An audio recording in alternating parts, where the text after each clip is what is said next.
if we can dispense with this idea that the tech is inevitable, and also dispense with the idea that fascism is inevitable, because that's the fascist trick as well. We know, looking back, that at the very moments when they were claiming to be completely invulnerable and inevitable, they were at their most vulnerable.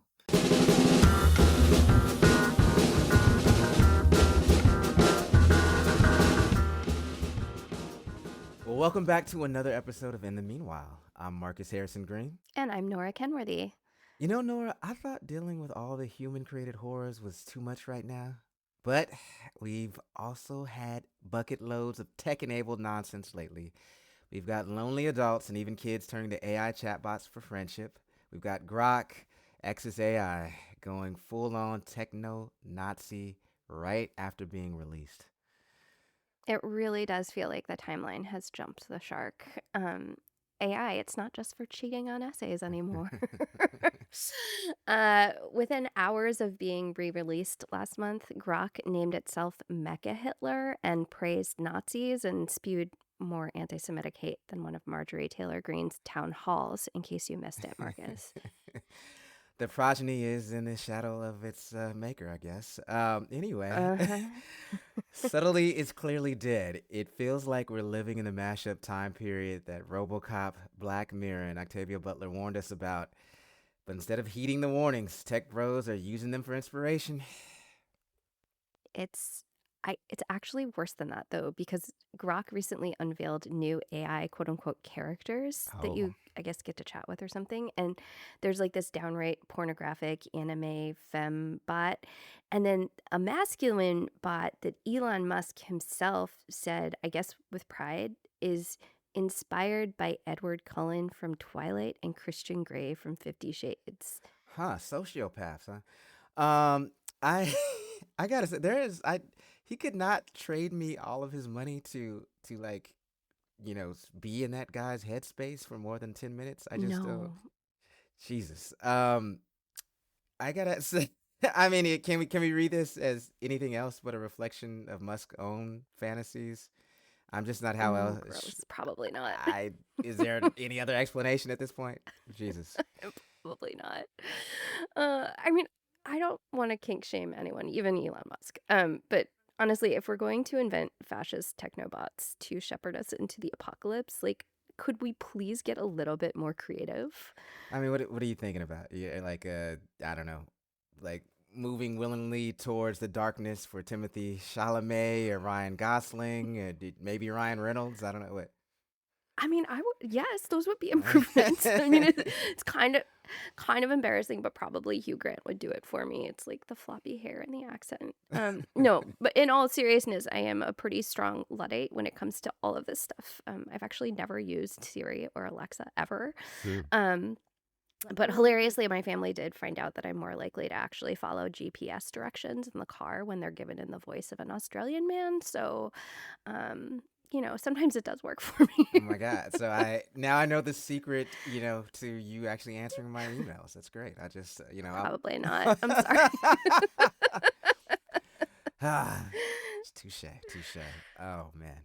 But jokes aside, today's conversation seems particularly timely and important. The violence and harm that we in our institutions are experiencing is being committed not just by our fellow human beings and Cheetos in chief, but it's being aided by what our guest today calls techno-fascism.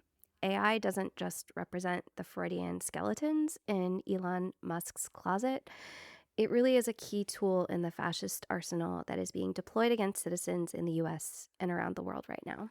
Yeah, the pace of AI is moving so fast. It's being integrated into so many things and being treated as so inevitable that it's hard to even stay abreast of each shiny new thing every day, let alone figure out how to resist its lure.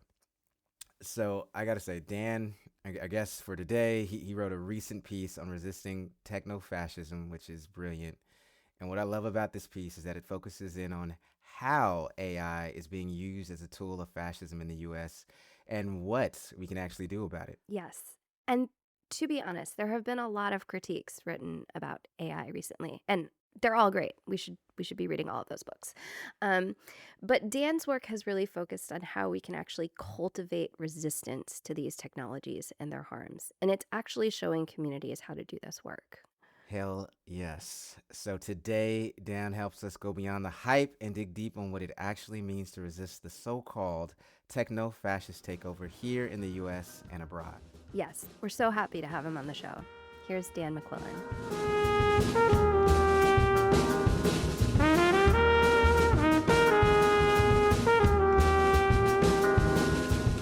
Dan McQuillan is a senior lecturer in critical AI at Goldsmiths College at the University of London.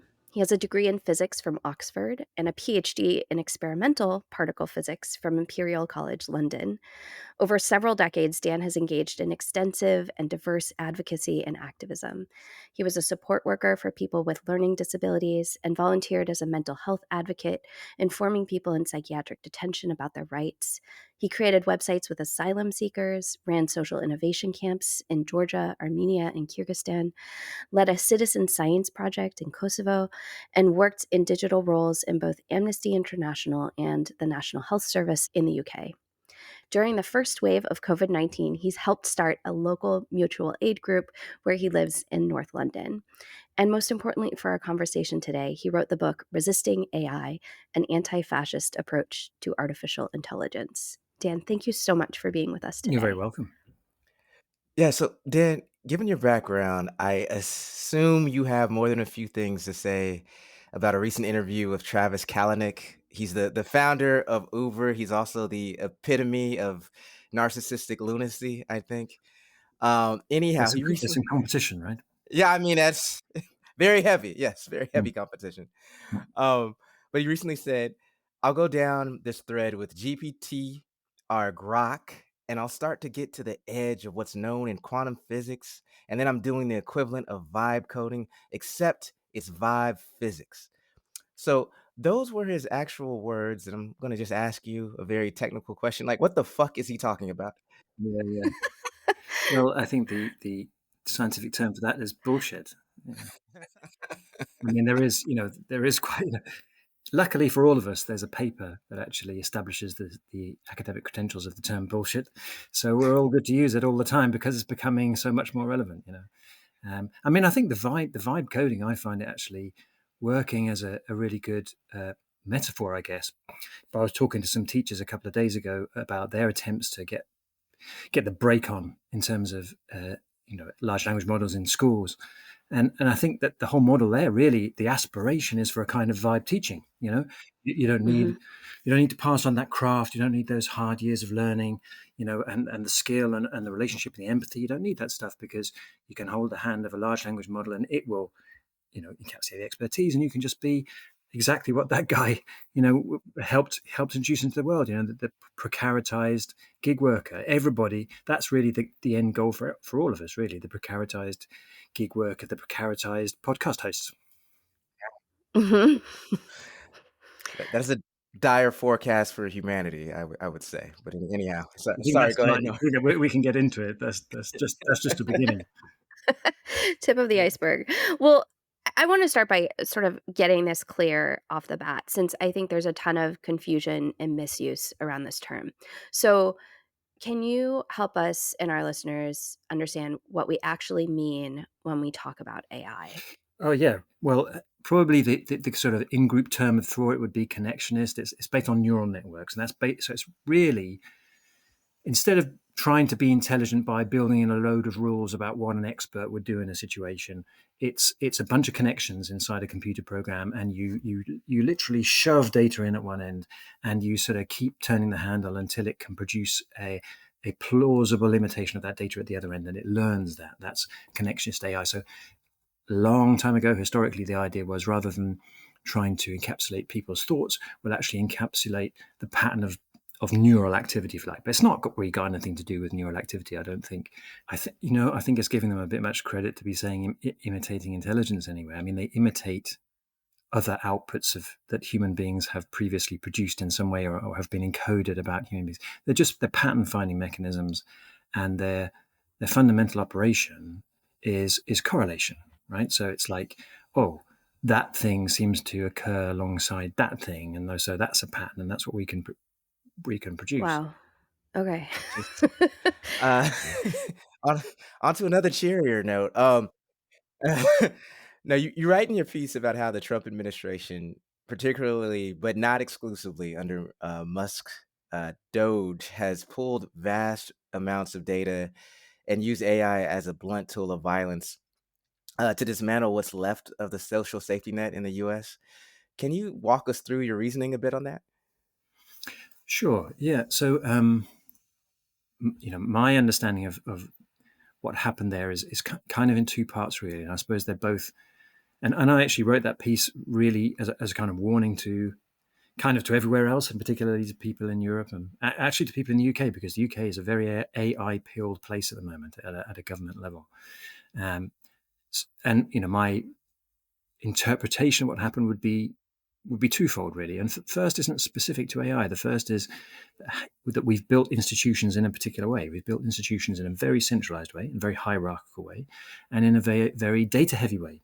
So all our existing institutions are kind of largely based on the way to do government is to gather lots of data about people. And I think this is actually quite important as well. Before we get into any of the additional, basically, violence produced by AI, there's this prior step that assumes that gathering data about people is in fact superior to asking people, right? To talking to people, to involving people, right? This is a certain way of approaching the world, certainly a way of approaching governing the world. And in it has already lots of problems. But these problems become very, very vivid when, in the particular circumstances that you guys just experienced, where you get an administration that isn't going to sort of play along and perform the idea that this is going to produce some kind of fairness and that there are procedures and proper processes.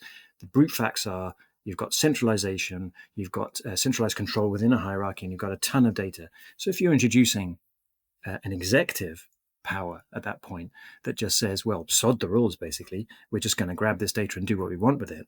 And that executive power is, the analogy I'd use is the Führer principle, really, which is the thing from Nazi Germany, which basically says the will of the leader is what counts. That's, in effect, the rule of law, and nothing else really counts. That's the same kind of, that's the spirit with which that stuff is carried forward. Then that's already a disaster.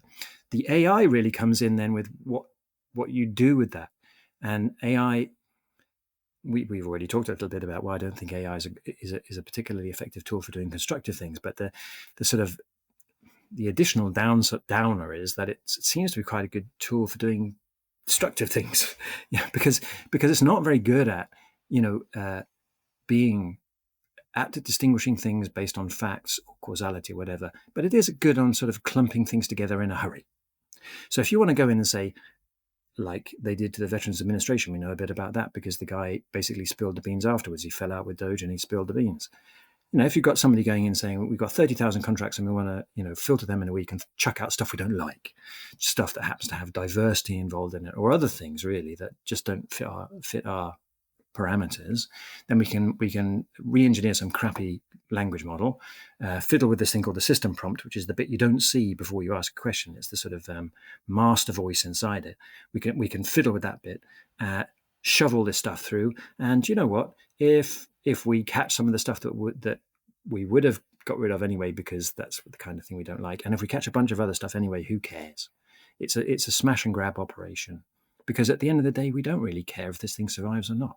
We're not here to optimize government, make it more efficient, or whatever the claims they were making. We're here to break it up to such an extent that it can't be rebuilt. And AI is very good at that, because AI is good at speed and scale. It's not good at taking care. In fact, I would say by definition, it is an entirely careless technology, but it is good at speed and scale. Yeah, one of the things that I found most compelling about your piece, which we'll link to in the show notes, was you're really talking about this intersection between technology and fascism. So you're speaking specifically about how we resist the techno-fascist takeover. And so For listeners for whom this idea that these two things are linked might be new, how do you explain kind of what technofascism is in simple terms? Yeah, well, I think I've seen the term technofascism being increasingly used, and I think that's pretty understandable, because you've got this kind of weird merger of, in the case of the USA, Silicon Valley and sort of MAGA political movements, who have ideologically, find common ground and then use the tools available to them, which is the high tech stuff from Silicon Valley to bring that about.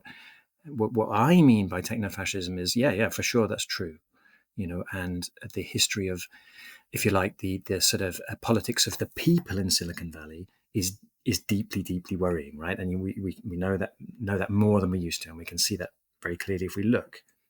But the thing that I'm trying to draw people's attention to in particular is the way certain kinds of technologies, certain kinds of operations align with that, sort of lean that way.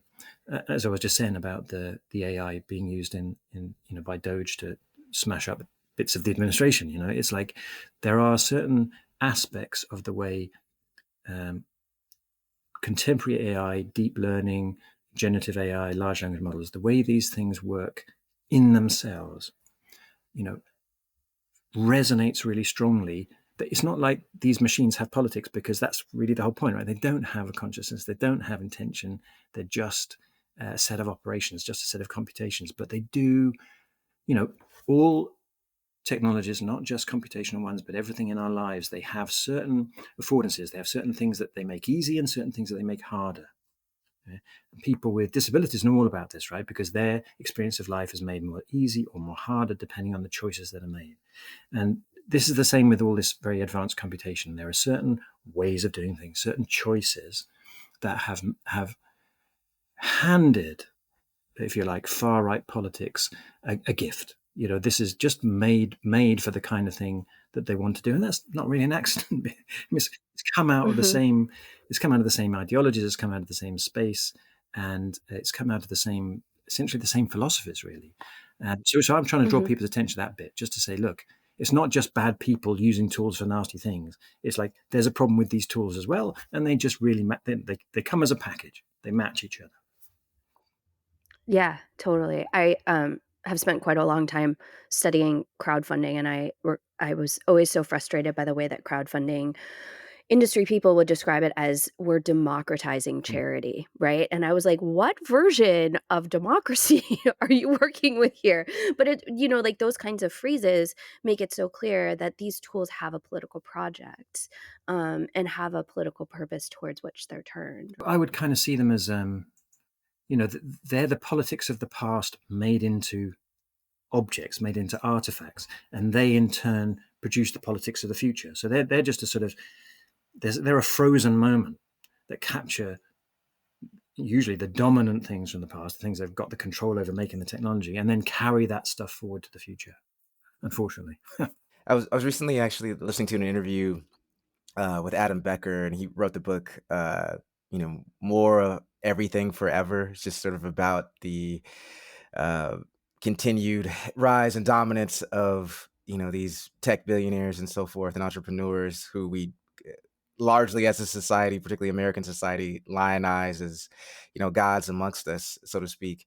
And so, and so, I want to ask you, like, how we have, as you so clearly outlined, these structures of AI and this AI machinery and so forth, and it's controlled often by these people who are functionally scientifically illiterate and also empathetically deficient.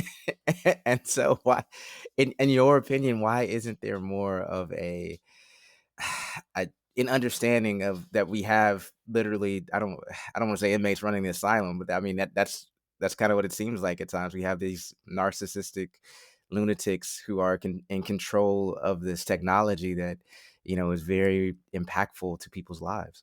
Yeah. Chilling. I guess, we can look at there are some specific things that have obviously helped us spawn Silicon Valley, within the context of, sort of US empire, if we can call it that.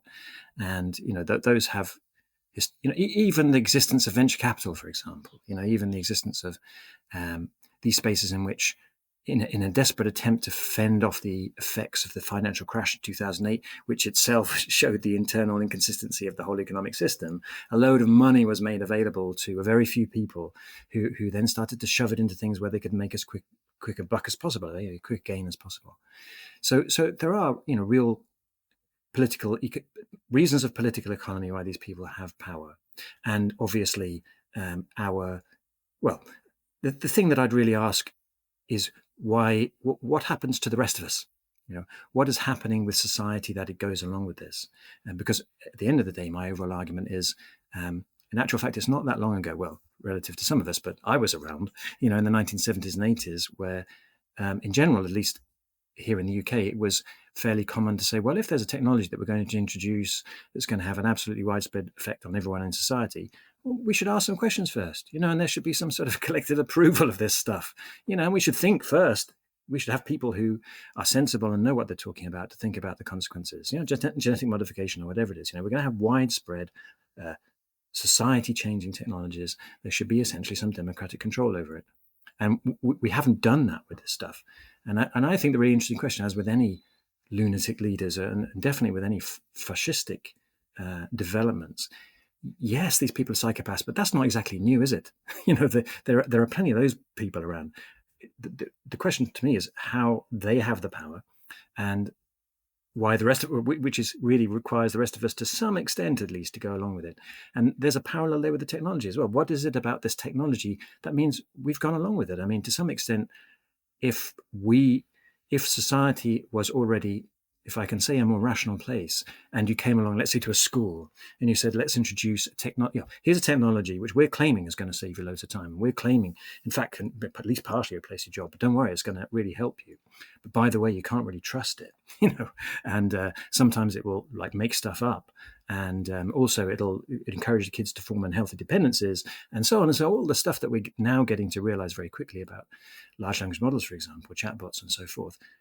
I mean, you wouldn't let them in the door, surely, if you had any sense of care over the kids or any sense of civic responsibility. So what's, without rambling too much, I think the question really is, what has already made society vulnerable to these kind of technologies? What makes us hypnotized, if you like, by sci-fi dreams as a kind of diversion from what we can already see in our everyday life, which is basically everything's just getting a bit more shit. Why is we're so keen to believe that some magic technology is coming along? That's an interesting question. You said at the beginning about this idea of more of everything, and I think that's something which is worth exploring. I think with AI, which is it fits very well into a more of everything philosophy. It's our economy, our basic economies. Really since since the sort of colonial expansion, our basic economies have been founded on this idea of infinite growth. And really AI is coming along and saying, okay, it looks like your system is collapsing from within, which of course it really is. It looks like all your externalities are coming home to roost, which of course they really are.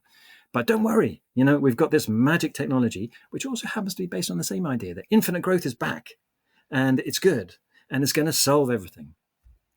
Yeah, as you were talking, I was wondering, do you think in some ways this is just the end manifestation of the triumph, if you will, of the laissez-faire sort of approach to society?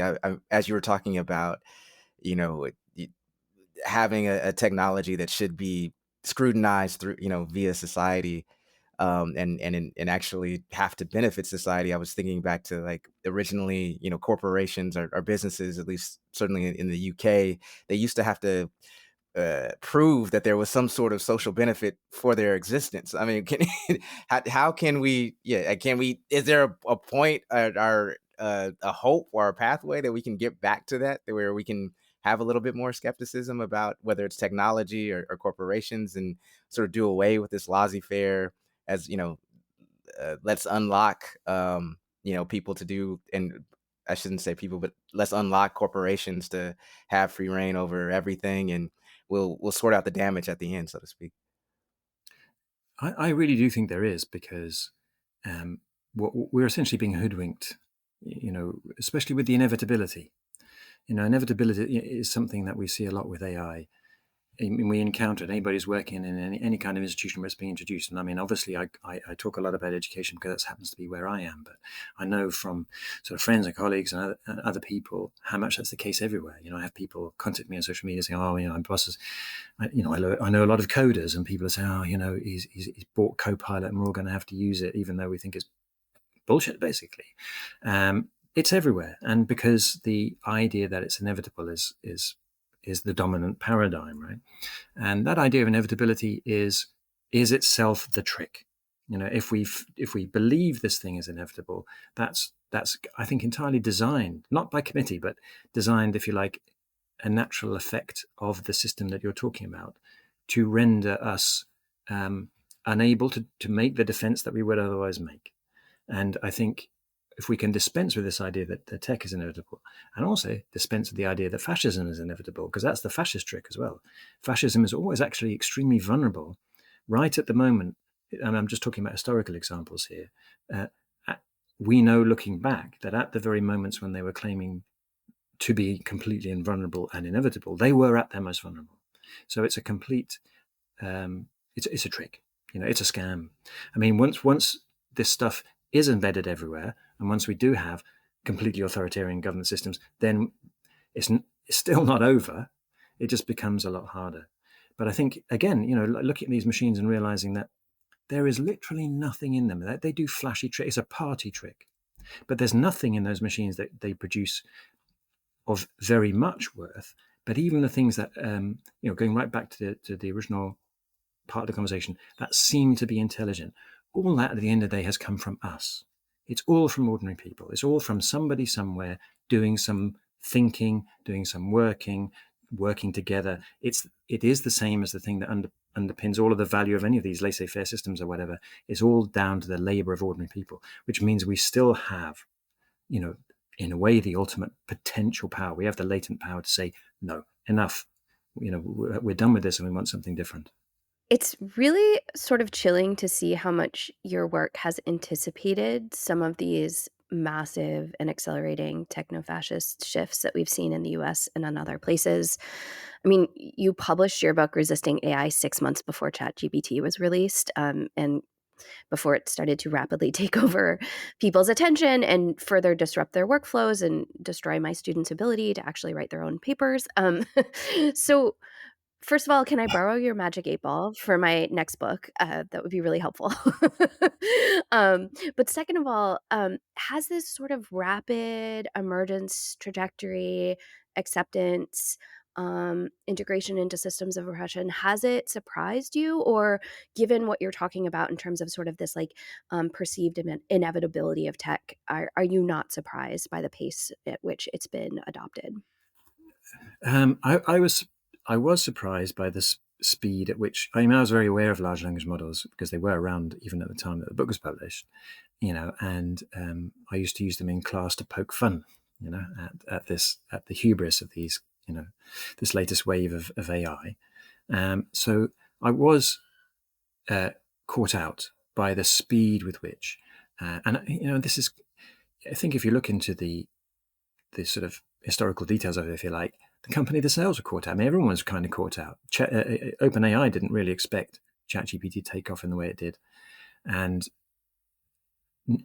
although they definitely aspired to that, I mean, one of the key things about chatbots is the kind of interface engineering, if you like. It takes all that savvy, that all the dark patterns, if you like, that engineers and designers have learned from whatever 20 or 30 years of social media, and sort of thrown those into a mechanism to make it addictive, to make it plausible, to make it sound both sort of friendly and authoritative and all that kind of stuff. So they engineered it to be kind of addictive, but I don't think they expected it to take off so quickly.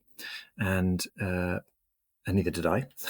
So I wasn't exactly thrilled, to be honest. I mean, I just written a book that was basically saying, hey, there's this thing over here emerging in the darkness, behind the scenes, and it's called AI, and you need to be aware of it. And I would be worried about it because I think it has these kind of inherent tendencies. And then suddenly it's all over the headlines and, oh, right, okay. But actually, it looking back over a couple of years, in all due modesty, I tend to agree with you that at least, from my point of view, a lot of the stuff that I wrote in that book holds up of course, just as well for this stuff. And of course it does, because, I was looking at, if you like, the connections underneath. I was really trying to understand what was going on inside these models at a very nuts and bolts level, and at the same time have that kind of non-dual perspective. I was saying, okay, let's look at what this pinball machine actually does, and then let's just think about, well, what would happen if that was widespread? Whose interest would that serve? How would that be taken advantage of? Because I guess that's something I've observed over the years myself. I've seen how technologies have been assimilated and sort of captured by certain agendas. And I was looking at this one, thinking what kind of agendas this would be captured by. And I think, to be fair, I was also, politically aware of the fact that not only had fascism never gone away, but that actually it was, starting to come back. So it's kind of a 2 and 2, really. But I mean, it's a good method. It's a method that works. It's a method to carefully examine the details of a particular technical artifact or technical development. And I would say, for example, I'm not making any predictions here, so no 8 balls, whatever like that. But I would say genomics is really important to watch at this point in time, and understand it as a technology, understand it as an apparatus. So what goes around it? What are the investments in it? What are the claims? What forces, if you like, are aligning behind it, and to understand what it might make more possible, given what we already know about the status quo. So, yeah, reading a lot of cyberpunk is a pretty good guide to day. Well, and I and I also feel like listening to communities that are already being harmed by these things. I mean, long before ChatGPT was released, we were hearing from Black and Brown and immigrant communities who were being heavily surveilled and over policed, and who were like having predictive policing and facial recognition and algorithmic decision making create disproportionate harm for them.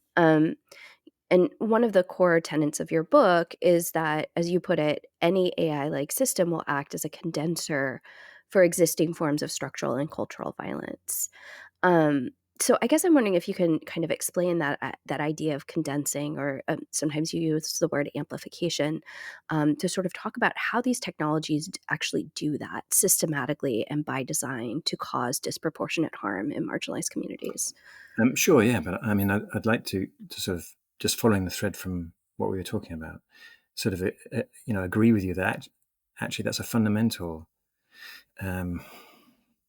skeleton key to the, if the book, or if any of the perspectives I'm trying to bring to this have a way of unlocking things, it's because I've done what you were talking about. I've tried to find the other perspectives and learn from them about what this might really mean. And in the book, for example, because at that time, a lot of the authority for AI rested on this idea that it was producing superior form of knowledge, which is, still one of the narratives around AI, particularly around AGI, sort of general intelligence or super intelligence, whatever you want to call it.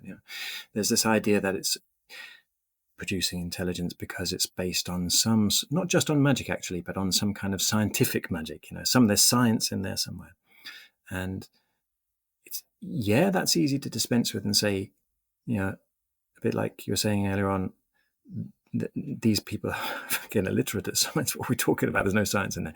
But actually, science itself has a bit of the responsibility. Science itself has never been free from being.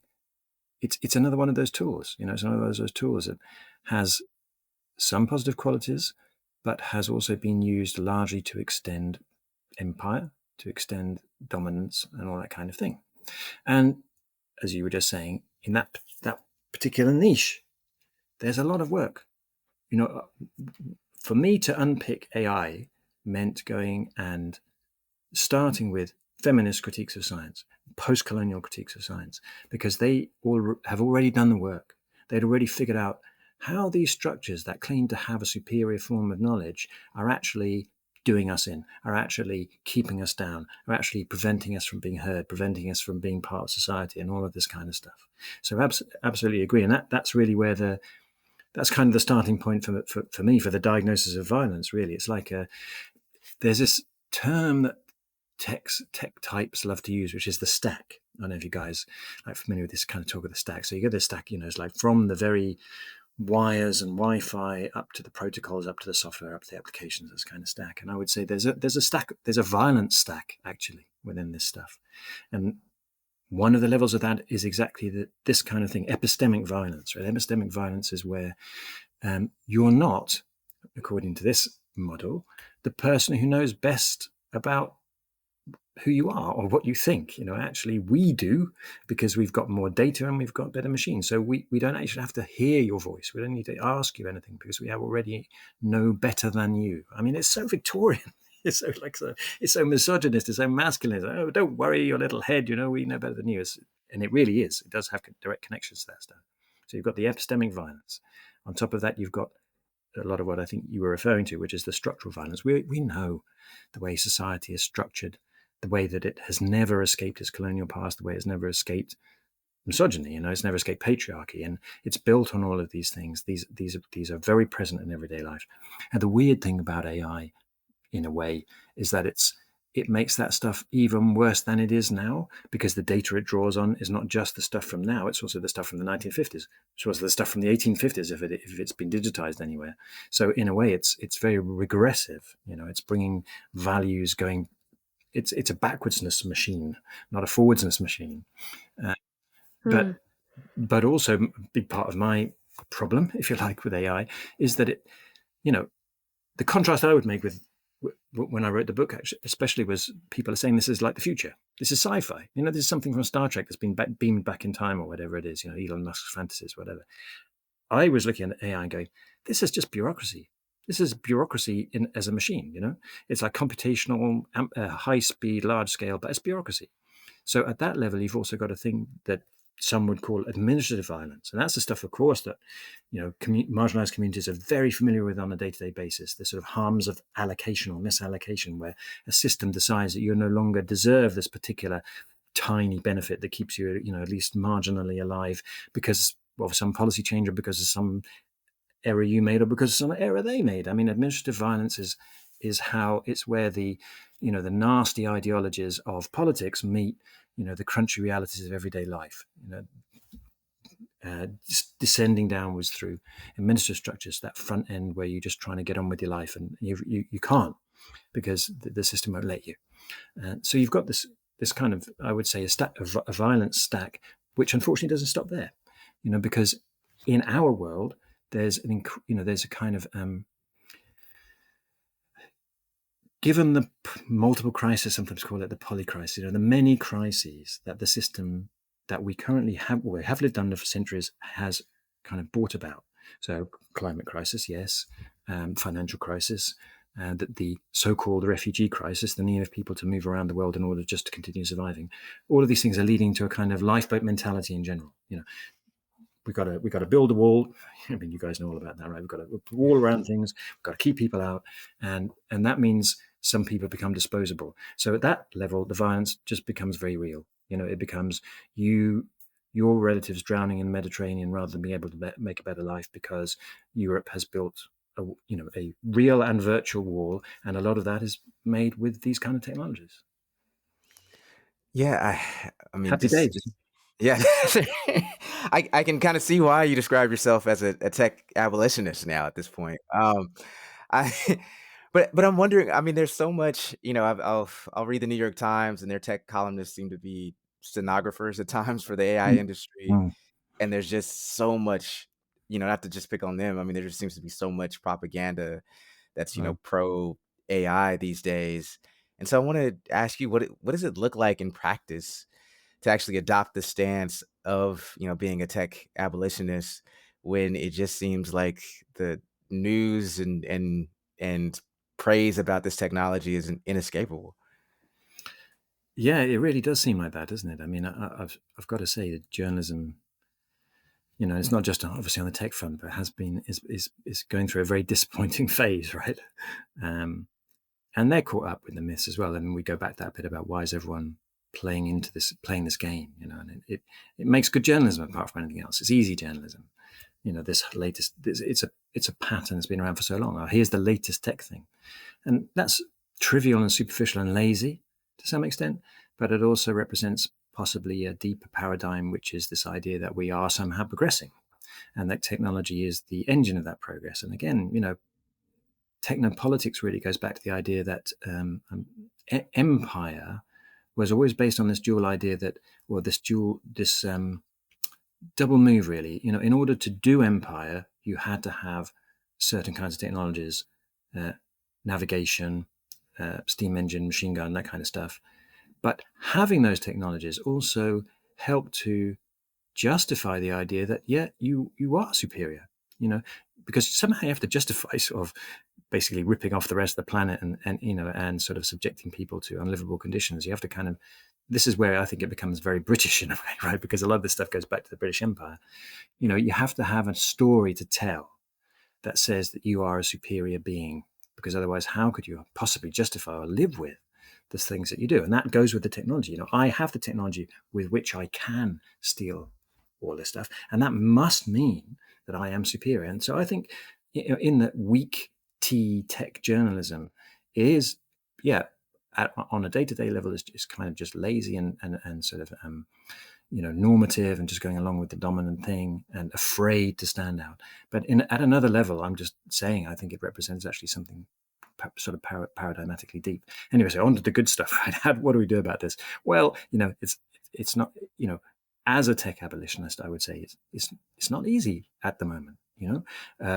We had a chat the other day just amongst educators about what are we going to do, and the constant refrain there, it was a mostly virtual call, because people are saying, oh yeah, it's great to meet everybody else, and I really agree with a lot of things that people are saying, and I am the only person in my institution speaking out, and I feel vulnerable, and quite rightly actually, and this is the state of things in terms of resisting AI right now. I think it's the beginnings of a resistance.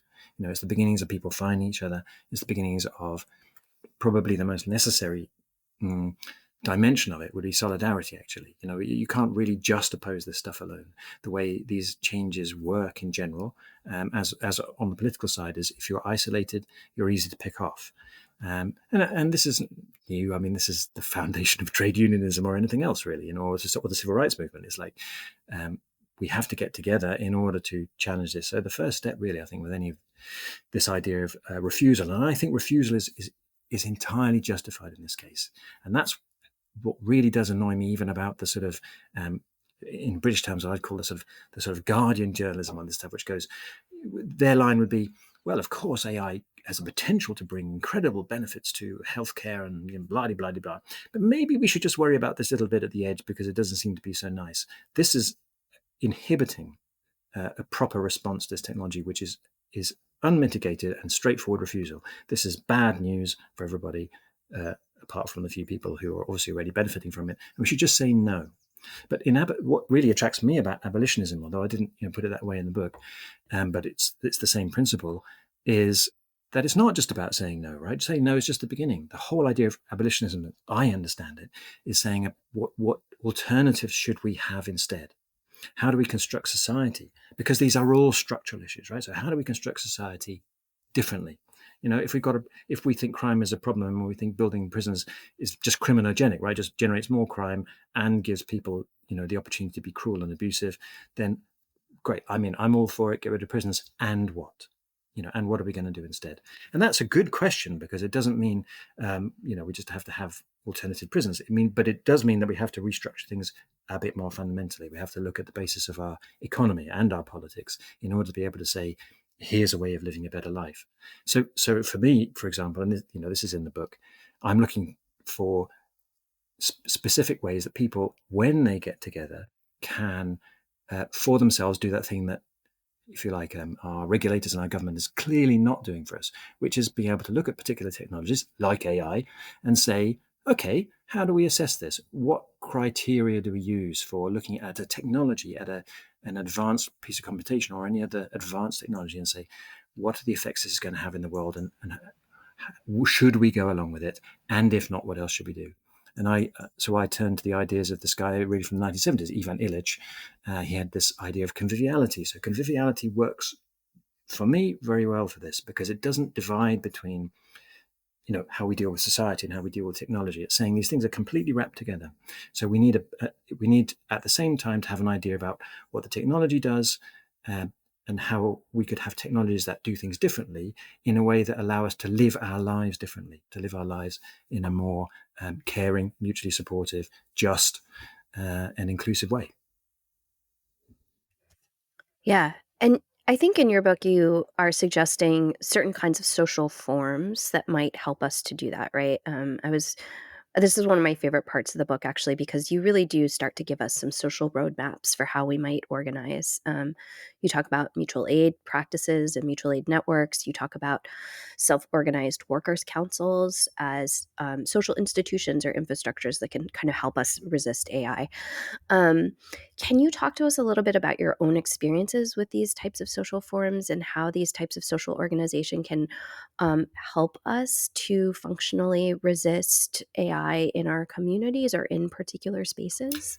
Sure, yeah, of course, and I'm really glad you liked it because I thought when I wrote the book, that I was trying to not just sort of diagnose a problem. Actually, it's a very common thing in academia, where people are very good at what they love to call critique. You said, "Oh, look how bad this is," and all this is even worse actually. And if you look inside, it gets really bad, and very dissatisfying if you want to live in a better world. So I did try to put a lot of that stuff in, to say how, and I think some of the criticisms of it have been that it's a bit unspecific, and I would like to sell that as a strength. I think this idea of workers' council, people's council, assembly, it goes by whatever every name you mean, is a very multi-purpose way of doing things. So my own first experience with it was, you go back to the bio that you guys were kind enough to prepare at the beginning.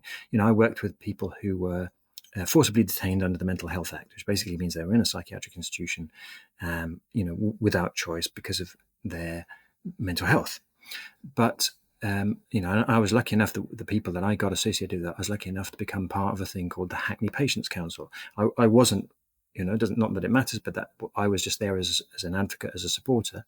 But I got involved with a thing called the Hackney Patients Council. That was a self-organized group of people who, in the times that they were between either having mental health problems or being detained, because those things aren't necessarily the same, right? Were able to say, well, okay, I do have, some mental health issues, and, look at my life, it's hardly surprising, but I also have some sense of how my life could be, how our lives could be together, how it would be better. There are better ways to deal with mental health problems than this kind of Victorian punishing, sort of really blaming people for their own problems and punishing them and locking them away and forcibly, forcibly crushing their minds with toxic drugs and so on and so forth. There are much better ways. There really are much better ways to do with it, by the way. And these patients' council was just a bunch of people who've had those experiences, which is amazing, right? These are people with the least resources to draw on in society, getting together and saying, no, hang on a second.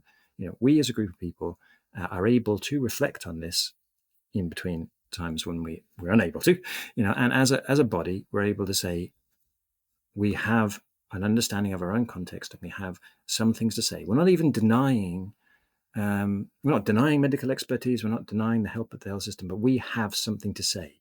We have something to say, for example, in this case, that ECT, which is the electroshock therapy, is something we don't want. And we have certain other, quite pragmatic demands, essentially, about how we should be treated. That was, for me, a direct and revelatory experience, because it was just when people get together who really understand the complexities and messiness of their own situation, and also are prepared to support each other, very literally just to support each other, to feel confident to have a say, but then to support each other to get together and talk in the face of, what seems like a very overwhelming power and force in terms of the medical establishment in that case, then things can change. And of course, there are many, many historical examples of that. Actually, we did it with the sort of the translation website for refugees and communities. That was community led, so I've seen it work in my own small context, but also when I come to think about technopolitics more broadly, an example I included in the book was a thing called the Lucas Plan from the 1970s, which was a bunch of workers in a factory. They work in an arms factory, which is pretty relevant to today, since that's where all of AI is going at the same time, right? They're working in an arms industry, and for a variety of reasons, they were, the whole thing was going to be shut down. And they got together and said, well, actually, our skills and even the tools that we use could be used for something entirely different. if we get together, and what they actually did was get together and redesign what they could. It was literally swords into plowshares. They literally said, we can take the tools and skills that we have and we can make different things. And what's more, we're even going to design those things. So they were designing things like hybrid road rail vehicles. They were designing wind power installations. And this is in the 1970s.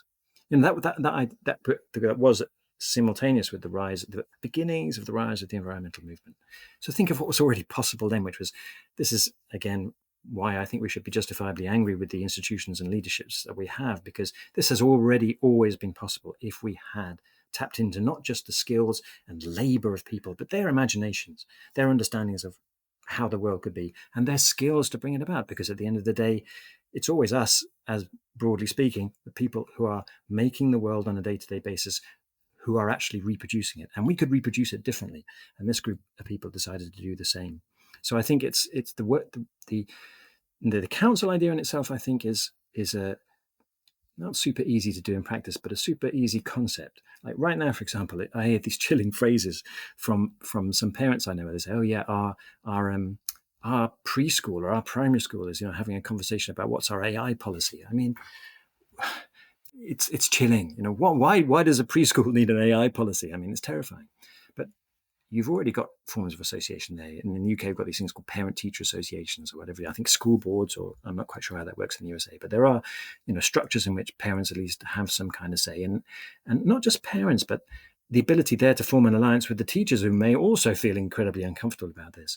The idea of an assembly or a council or a getting together to self-constitute, not asking anybody's permission, but just saying, hey, we need to get together on this. We've got a common interest here in standing up to what's being shoved down our throats and coming up with ideas for something different that is viable at almost any level, could be done at almost any level, and is open to everyone, really, or at least it could be made open to everyone. There are obviously a lot of traps about it being easier for people who've already got a lot of resources in their life, and so I think it doesn't have to be like that. I mean, Hackney Patients Council was the people with the least resources in life, so it's a very flexible and applicable way of doing things. I think it has a long and I would say noble history, actually, particularly around workers' councils, of people saying we want to say in the conditions of our existence and in what we reproduce. And just to finish a long ramble, because I'd really like to drop it in, because there is a lot of dark stuff in having these conversations, and just to put a point of light in. This is not to do with AI as such, but to me it's a great example of what can be done. Which is the GKN Factory Collective, which is a bunch of people in a factory in Italy. A couple of years ago, the factory was bought. It's a very modern story. The factory was bought by a hedge fund. Hedge fund wanted to close it down and cash out. They decided not to let that happen. That's great. That's the beginning. That's kind of a workers' council. That's people saying, yeah, we don't want to be chucked out of work. Why? Why should we be without a living just so these idiots can make an extra % on their annual bonus? But they didn't stop there. They realized, first off, that they couldn't do it alone. Just a bunch of people in that factory, it's not going to go anywhere. So they formed a structure with also their local community. So I guess I'd, from the book, call that more like a people's council. And they had what I think is the really critical perspective right now. They said, we're not going to carry on making vehicle axles or whatever. We want to become part of the transition. We know a transition is necessary. We know we need to have what they call a just transition. So a move to a more sustainable society ecologically that also has justice for ordinary workers and so on and so forth. So they did the same thing as the Lucas plan. They got together and they made plans, they made designs, and they're now producing sort of cargo bikes, which are these long bikes you can take people and you can take your kids around on, you can carry stuff around on, cargo bikes, and they're recycling solar panels, and they're carrying on, sort of pushing for how to spread the ideas that they've been doing. So I think this bottom-up refusal, this bottom-up decision to take a step in a different direction is the beginnings of resistance to AI, and also resistance to the system that produced AI. And I would like to drop in to our conversation, in the line of what we can do and how we might think about what we can do, is something I'm working on at the moment, which is this idea of decomputing. And I think decomputing is it speaks to all the stuff that we've already discussed, because it tries to combine the idea that all these ridiculous data centers, the amount of energy they're seizing, stealing, the power cuts they're going to cause for ordinary people, the droughts they're bringing about, the pollution they're spreading in the case of the ones that are using gas generators. These are already a massive problem and should be opposed for that reason. They're making legitimate again the idea that the future is burning as much energy as possible. We sort of thought we'd all agreed that's probably a bad idea, and actually this stuff is saying no, this is really now the way forward. Don't worry about all that other stuff. So that's where the degrowth bit comes into decomputing. It's saying we need a society that doesn't fetishize this idea of consume, grow, but looks for some kind of stable metabolism in terms of how we work, how we produce things, how we get energy, and how we live with our environments, how we form some kind of partnership with our environments, I suppose.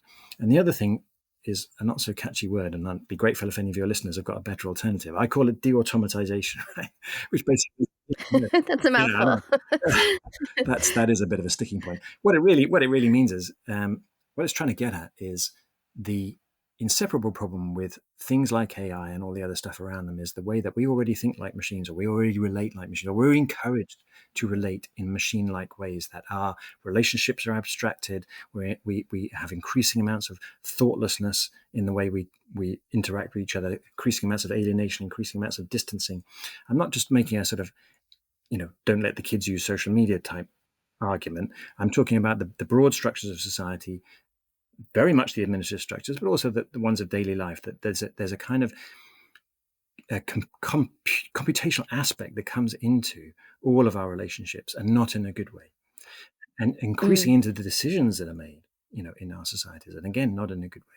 So the idea of decomputing really is to dump both of those things, is say, forget that idea of infinite growth. It's really not what we need. And also forget that idea that things get better the more that we stay away from each other, that we don't think about things, and we kind of rely on computers to do the thinking for us, and we pass over some kind of authority to these complex machines because, I don't know, they're complex, and we get back to, again, really doing that thing that people's councils do, to get back to talking to each other, getting together and saying, we need to start understanding each other's standpoints and positions in order to make decisions about the future together. So I try to wrap that up really in this idea of decomputing, and it works for me because it's just saying it's kind of an enough is enough kind of, really.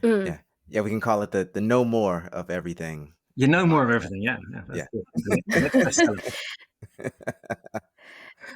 So you're saying that like Zuckerberg's idea for a data center the size of Manhattan is not the promise of the future? But you've got it there. You've got it in a nutshell, right? Because he's saying, okay, we've got this insane. I mean, this really is insane, actually. Yeah, it's insane. But it's okay. So two things about that. We can riff on the insanity for a moment. It's insane that way, and it's inseparable from his other insane stuff, which you might also have seen, where he's saying, "Oh yeah, we all want more friends, and we've got 3 friends, we want 15 friends, and the other 12 can be chatbots." It's like that. That's what I'm talking about. That's the deep alienation in terms of social relations that we need to get away from. Yeah. And the other, okay, I don't want to end on a bad note, but there's a really, I have the feeling at the moment that the level of commitment, because it doesn't even work on their terms. They're not going to be able to live on a burning planet. They aren't really going to be able to escape to Mars. I mean, they buy bunkers in New Zealand. That's not going to help because they don't trust anybody. They don't believe in anything. So it's all very nihilistic. This is a nihilistic vision. And nihilistic visions, okay, again, they go back to the whole fascist thing. This is very much a kind of end times vision, which we should be profoundly worried about, because it's not just a vision, it's a material investment, it's money, it's environment, it's land, everything else, all pouring in behind the single vision. And I think we need our own visions. We need alternative. I'm not trying to sell decomputing as the thing we should have. What I'm trying to say is, like, decomputing works for me just as like somebody who wants to say, enough AI, thank you very much, we should do something different. But we really need other alternative visions, because resistance itself depends on having something to hope for. Nobody resists to go back to the crap they had before. That doesn't work. It didn't work historically. It's not going to work. We need to have alternative visions. So bring them on, basically.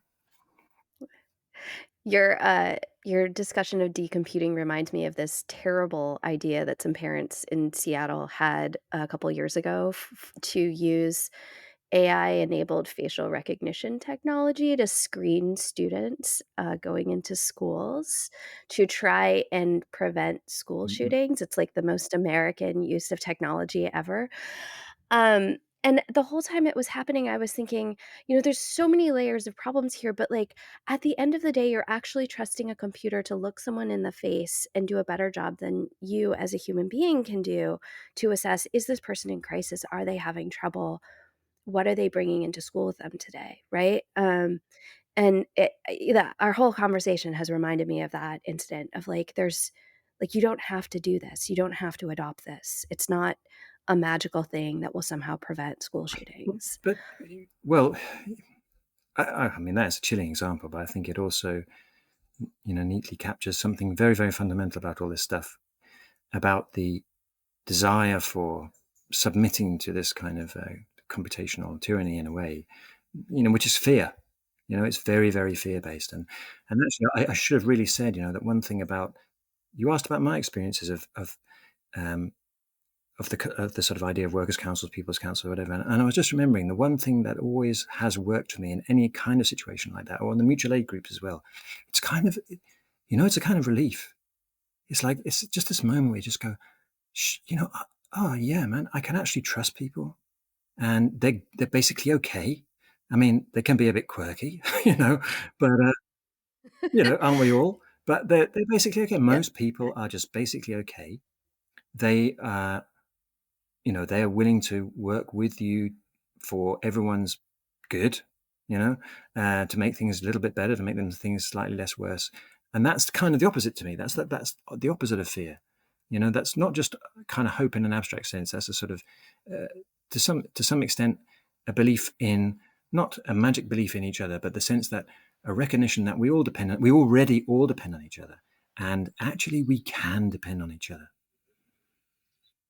Mm, I think that's such a lovely place to end on. Thank you so much for all your wisdom and for sharing this with us. Yeah, you're Yeah, very thank you, welcome. Dan. Thanks so much for having me. Yeah. It was such a great convo. Thank you.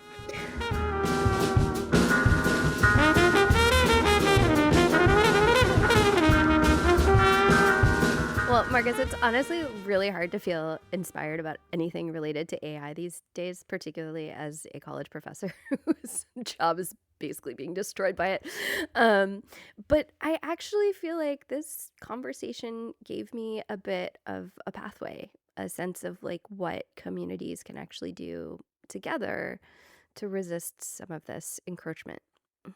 Yeah, no, I mean, I agree. I think so often, right, we're given this whole narrative that all of these things, like this, creeping technology is inevitable. There is nothing we can do about it other than to simply accept it and kowtow to it. And I think Dan reminds us that there is nothing that's inevitable, right? We can assess what works for us, what works for best for humanity, and what doesn't. And I think there continues to be more and more voices raised about this. As you said, there are many more books out about this. I just read Empire of AI, which goes into Hmm. how the AI industry is very much just like the colonial powers of old in many ways, and how they exploit the global south as well as other marginalized Yep. communities.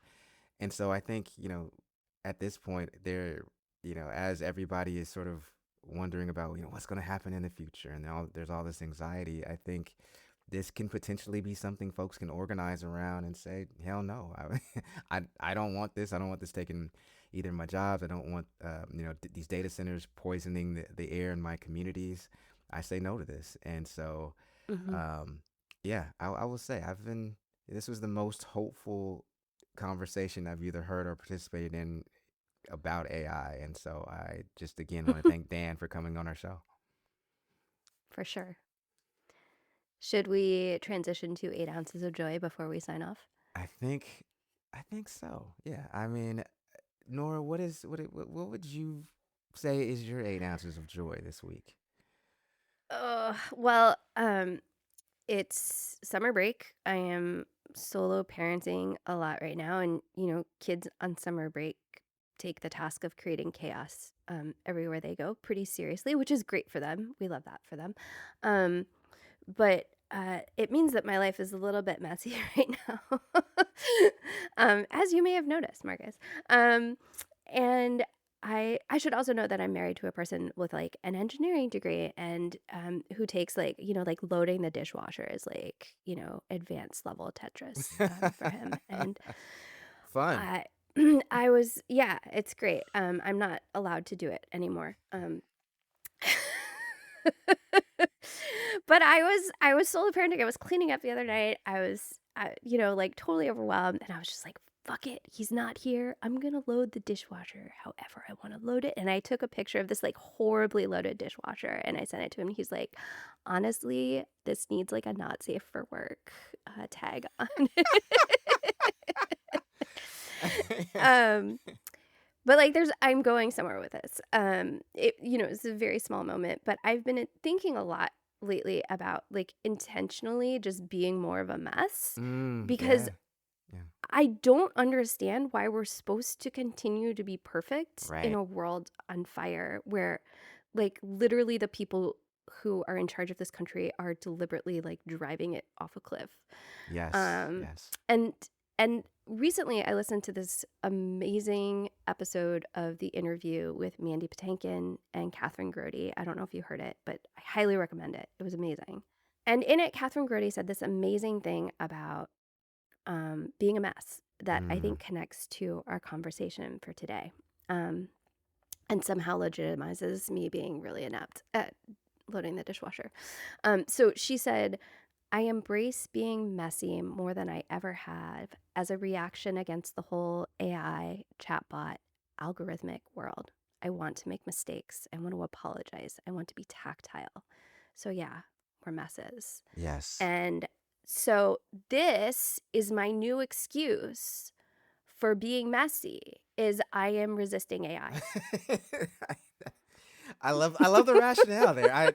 And as somebody who, as well, is not allowed to load his dishwasher in his own home, I very much relate, and I am. It resonates so much with me, Nora. I can't tell you. And like to the listeners, I promise you that we did not coordinate this beforehand, but my 8 ounces of joy is something very similar.